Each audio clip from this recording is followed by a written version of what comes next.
वाले सभी दर्शक लोग के गरिमा के नमस्कार। और एक बार फिर से तहे दिल से स्वागत है आपके के में हंसी के अखाड़ा में। हंसी के अखाड़ा के दंगल, हंसी के अखाड़ा के दंगल छा गइल बा जहान में। बिहार, बंगाल, यूपी, एमपी, पूरा हिंदुस्तान में। चालू जी, कठोर जी, राम राम। बिल्कुल गुलाबो आ गई अपन। हाँ, गुलाबो आ गए। अब हम प्रोग्राम के शुरुआत करत हैं और बुलावत हैं अपन माननीय अतिथि जी, जौन देखे में जितना प्यारा बाने उनका चुटकुलो उतना प्यारा होला। तो जोरदार ताली के साथ स्वागत करी राजीव जी के।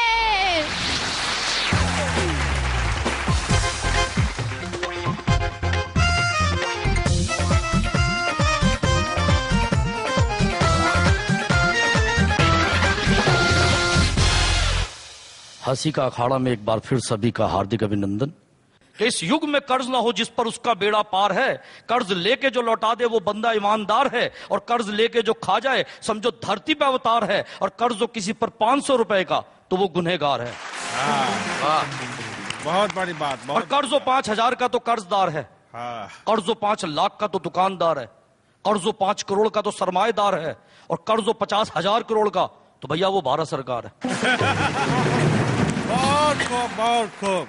कहते जब भगवान श्री राम समुद्र के किनारे पहुंचे, जिस पत्थर पर राम का नाम लिख के पानी में डाला वो पत्थर तैरने लगा। राम की बड़ी जय जयकार हुई। ये खबर लंका में रावण को पहुंची।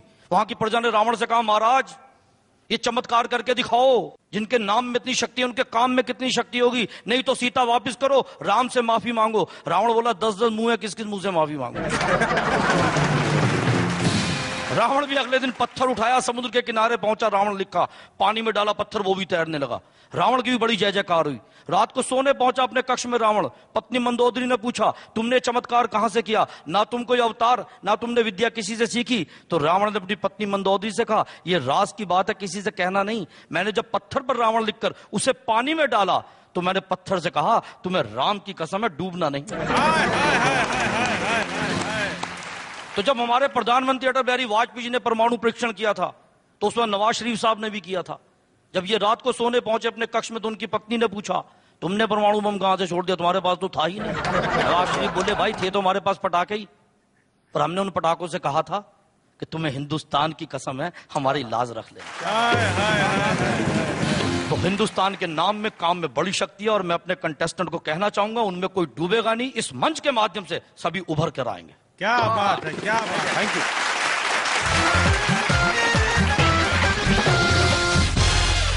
राजीव जी, आप इतना हंसी के समुंदर कहाँ से लेके आए नहीं? 1 मिनट गरिमा जी, बीच में हम रोकेंगे।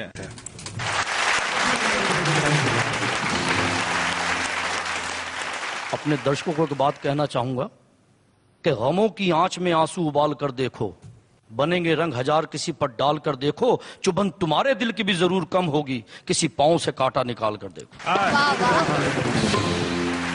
इतना खूबसूरत शेर के साथ आप सिंहासन धरी ताकि हम प्रोग्राम शुरू करें।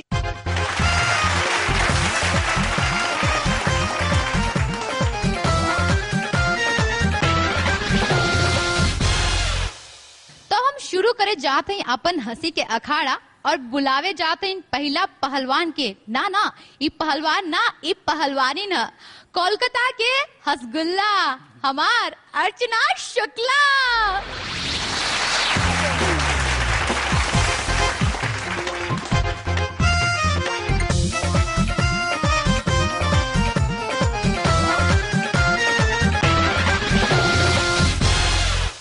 नमस्कार चालू जी। नमस्कार कठोर जी।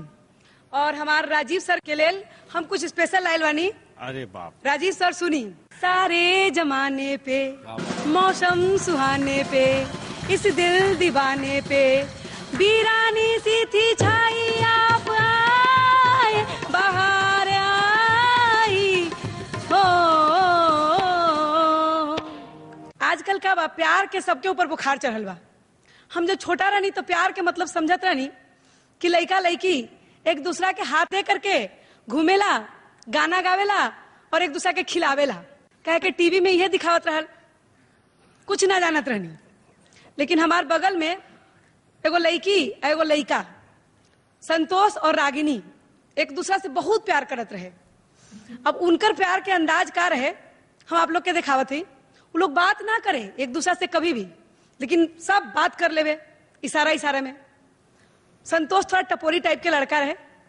वो क्या करे, रागिनी के घर यहाँ बा, रागिनी के घर मकान में बा, संतोष नीचे समोसा के दुकान के सामने खड़ा हो जाए। आके संतोष के चाचा, अरे क्या देखा ताड़े? चाचा गर्दन में दर्द होता। रागिनी नीचे, रागिनी के चाची, क्या देखा तारे? चाची खांसी हो गई बा, मुंह में कुछ पड़ गई बा। रागिनी के चाची और संतोष के चाचा, ये दोनों के भी अफेयर रहे। ये दोनों सोचे कि ये दोनों जब हटी तभी ना हम लोग लाइन मिलाएंगे। परेशानी। फिर चाचा घूम के, अब संतोष पूछे के चाहत वाले कि 4 बजे आईबू, तो संतोष ऐसे बोलता रहे। रागिनी ऐसे खड़ा रहे, रागिनी ऐसे बोलती है, हाँ मैंने 4 बजे आई हूं। अब मिले के जगह तय करे के बा इन लोग के, तो मिले के जगह कैसे तय करिए? समोसा के दुकान पे खड़ा रहे और ऐसे करते रहे, मैंने डिस्को में जाए के बा। अब रागिनी समझ गई कि ओ डिस्को में जाए के बा। रागिनी के भी इधर से बतावे के बा कि हम समझ गई कि हमके डिस्को में जाए के बा। वो करतिया। अब इन लोग के टाइम हो गए, इन लोग के अपन सब काम हो गए। ये लोग चल गए मिले रेस्टोरेंट में। तब तक जब ये लोग दोनों निकल, चाचा पहुंच गए जल्दी से वही समोसा के दुकान पे। समोसा वाला सुन, गरम कर समोसा। साहब गरम बा और लाल कर दे। गुड वन। अब समोसा लाल होत बा। चाचा इंतजार कर लगे। चाची हड़बड़ा रहे ले खुश। अब चाची एक्सप्लेन करता नहीं, बोलता नहीं, रोटी बनावत रहनी है, देर हो गई ला। चाचा बोले कोई बात ना बा। अब ये लोग मिले के अपन डिसाइड करता रहे कहाँ मिले के बा। ये बोलता रहे झोला दिखा के सब्जी मंडी में झोला दिखा के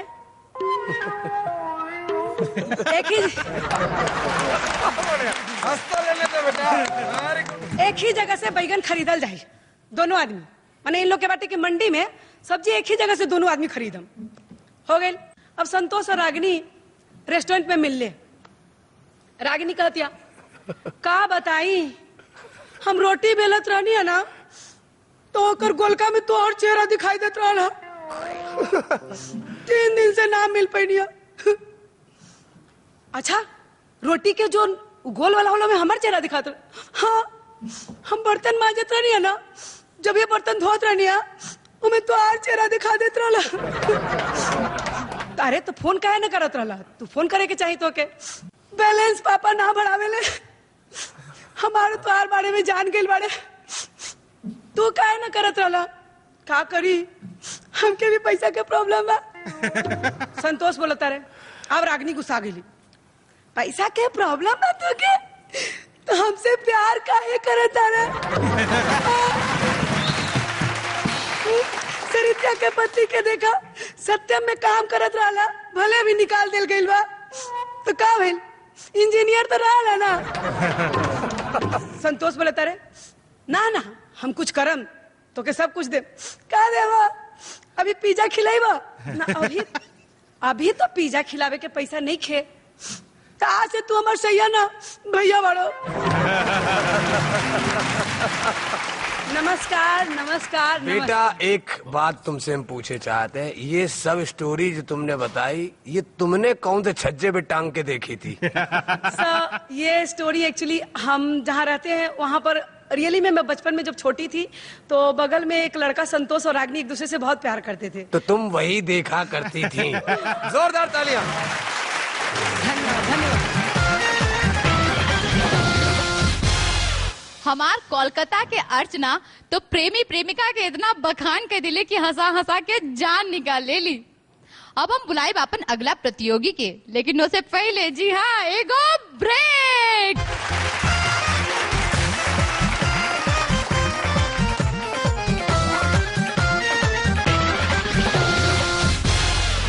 बोतल छिपा दो पलक में, सुहागरात में पैक करेंगे।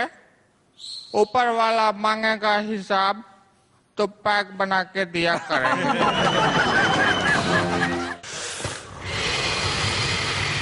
चार तरफ से हवा खींच के ठंडी हवा फैलाए, नया सिम्फनी विंटर एयर कूलर।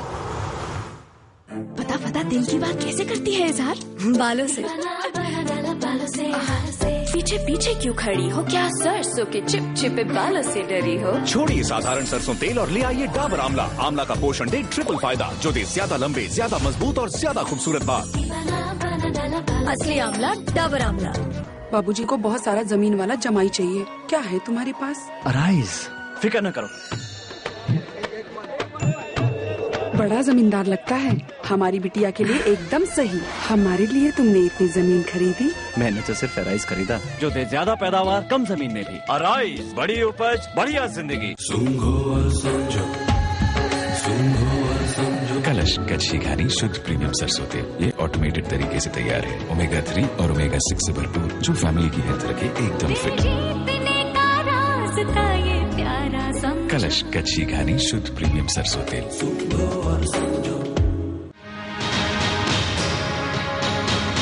हमरा पास एगो फुल प्रूफ प्लान बा, जेकरा से पहला मिसाइल के भी पता चल जाए।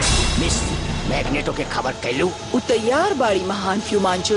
3, 2, 1 और 0। देखिए जूनियर जी कल शाम 6:30 बजे सिर्फ महुआ पर। ले गनवा पिया जब हम गवनवा।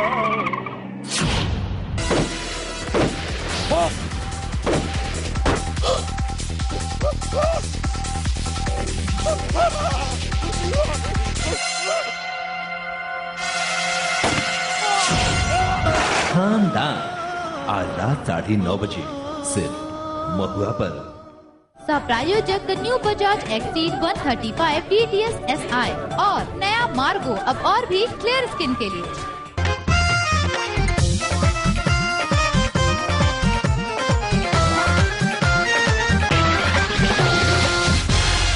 ब्रेक के बाद एक बार फिर से स्वागत है गेम में हंसी के अखाड़ा में।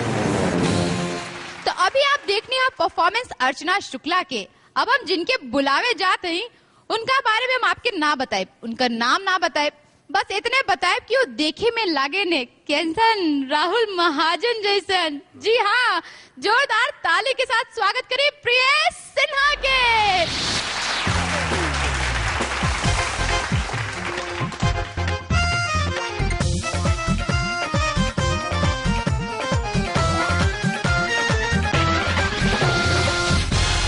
आज हम आएंगे बोले हवा में। चालू जी रघु नमस्कार बा। कठोर जी रघु नमस्कार बा। राजीव जी रघु नमस्कार बा। नमस्कार। और जनता जनार्दन तो हमार जान है। चुमा जाए ठीक बा, लाइन में लागे लगी सबके। झगड़ा झंझट नहीं, सबके सब बड़ा जा लगी।